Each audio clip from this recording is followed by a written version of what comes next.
السلام علیکم social media family. آج میں آیا ہوں ارحم کے گھر پہ اور ارحم سے ملاقات ہوئی اور ابھی ہم بیٹھے ہوئے اپنے اسٹوڈیو روم میں. اور آج سنڈے ہے, آپ لوگ جانتے ہیں ہمارا بلاگ نہیں آ پایا اور ہم نے ابھی کہیں ادھر ٹریول نہیں کیا. اور ابھی ہم اپنے اسٹوڈیو روم میں ہیں اور ارحم کے ساتھ ہیں, تو ارحم کا کچھ انٹروڈکشن آپ کو کراتے ہیں. اور ایک بچہ مجھے ملا ہے, آپ دیکھیے کہ یہ بچہ اس دنیاوی تعلیم کے ساتھ ساتھ اخروی تعلیم بھی سیکھتا ہے اور بے شمار چیزیں اس بچے کی یاد ہے. ماشاءاللہ مجھے بڑی خوشی ہوئی سے مل کے.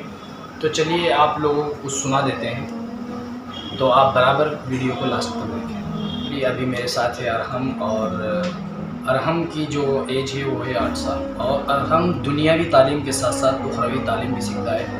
اور ارحم کے جو پیرنٹس ہیں وہ خاص طور پہ اس پہ نظر رکھتے ہیں, اسلامک تعلیم کے اوپر بھی, اور یہی وجہ ہے کہ ارحم اتنی چیزیں سیکھ پایا ہے. تو چلیے ارحم سے ہم کچھ سوال کرتے ہیں, تو سونے کی دعا سنائیے.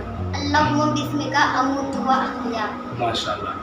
ارحم جب آپ زینے کے اوپر چڑھتے ہیں تو کون سی دعا پڑھتے ہیں؟ اللہ اکبر. ماشاءاللہ. جب آپ زینے سے نیچے اترتے ہیں تو آپ پھر کیا دعا پڑھتے ہیں؟ سبحان اللہ. ماشاءاللہ. میں آپ سے ایک سوال پوچھنا چاہتا ہوں. جی پوچھیے.